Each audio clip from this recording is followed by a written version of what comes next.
Avant de commencer ma plaidoirie, Monsieur le Président, Mesdames et Messieurs les membres du jury, je voudrais formuler une requête préalable. Il nous a été demandé de citer nos sources. Je souhaiterais que ce ne soit pas absolument obligatoire dans tous les domaines, parce que si Georges Perec, je me souviens, cite Georges Lucas, La revanche des Cid, mais Jean Ferrat, Mes amours, Source, Marcel Pagnol, Manon des Sources, ça risque de hacher un peu le débit de la plaidoirie. Donc je me contenterai de citer les sources uniquement quand ce sont des sources littéraires un peu plus longues qu'un ou deux mots. Alors, comme vous avez pu remarquer, je me suis habillé en trou noir. Alors, il faut que je le dise parce que c'était pas évident. Bon, donc, je ne vous ferai pas un jour de vous rappeler qu'un trou noir, c'est une espèce d'aberration astronomique qui absorbe toute la matière qui passe autour et qui la fait disparaître. J'avais pensé dans un temps aussi me mettre en Dark Vador. Ça ressemble un peu à la même chose.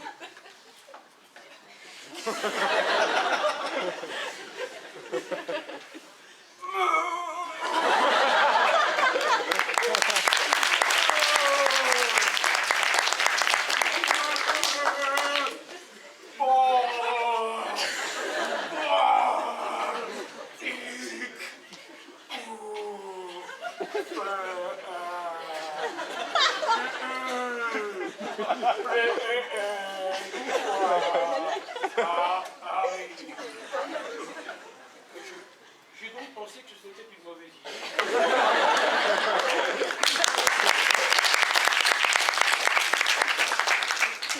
Je me suis donc contenté du trou noir. Parce que le trou noir est troublant.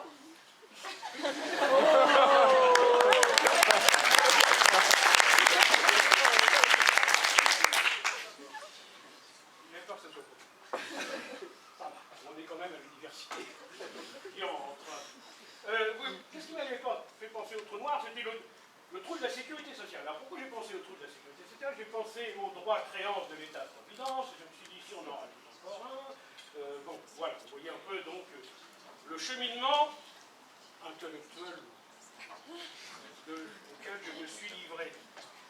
Donc abordons le sujet, parce que là pour l'instant ce ne sont que balivernes et billevesées.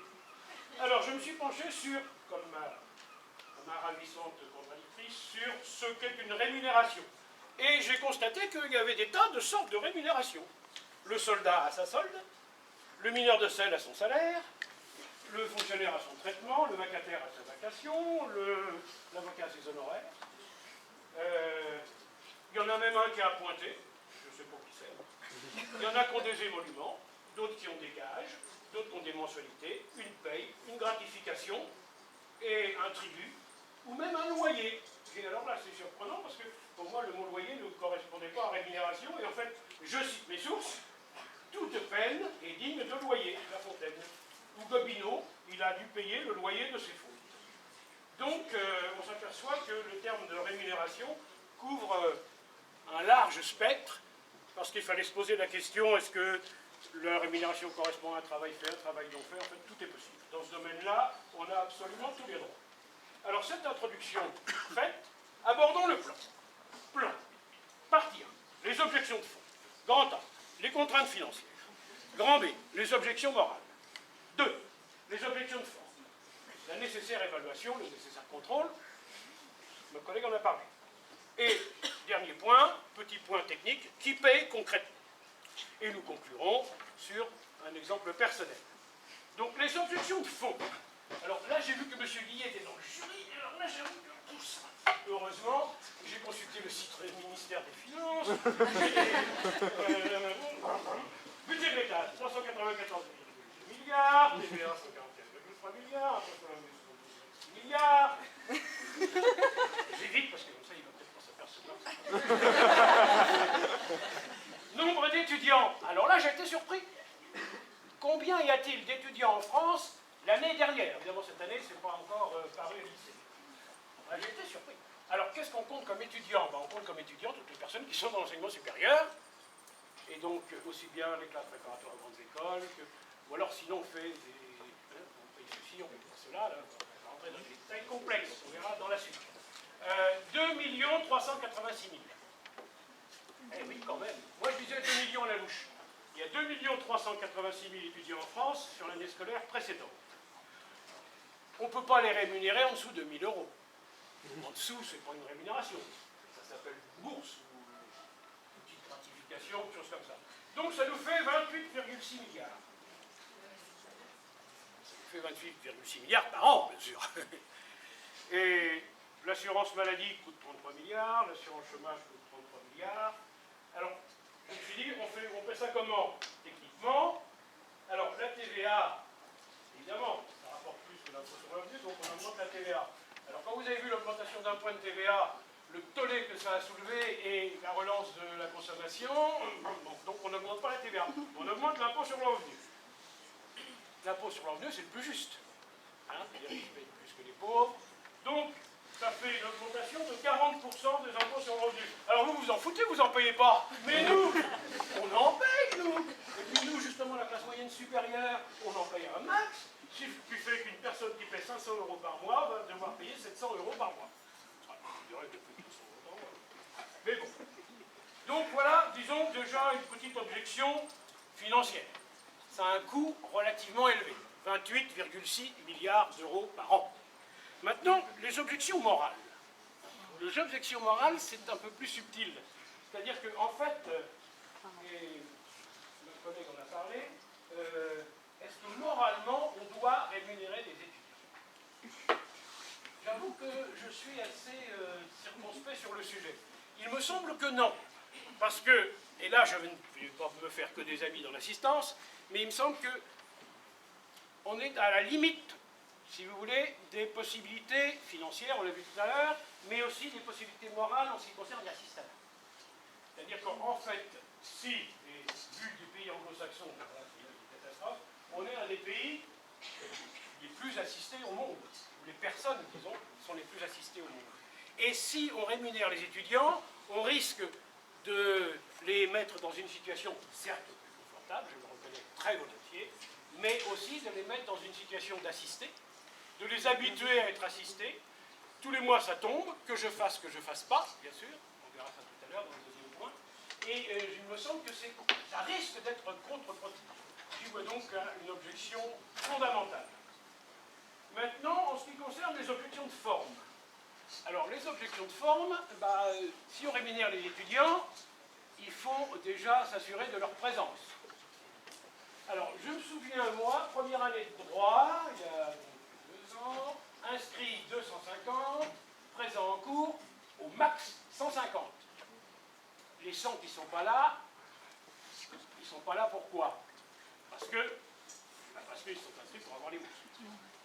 Donc, si vous rémunérez les étudiants, vous augmentez donc probablement l'absentéisme.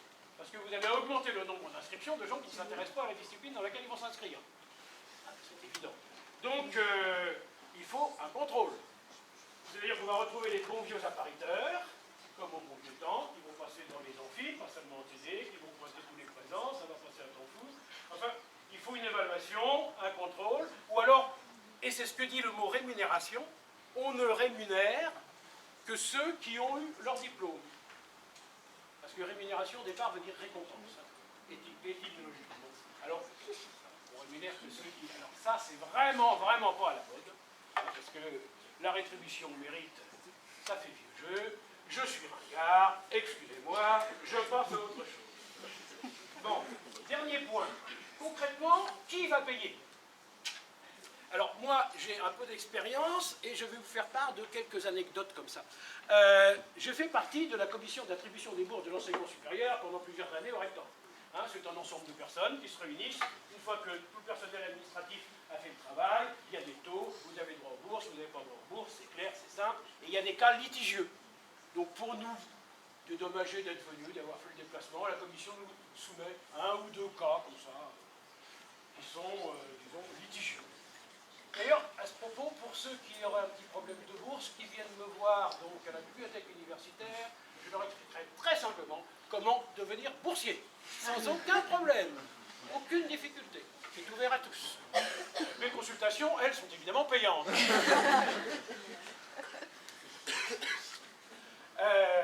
Donc, qui va payer?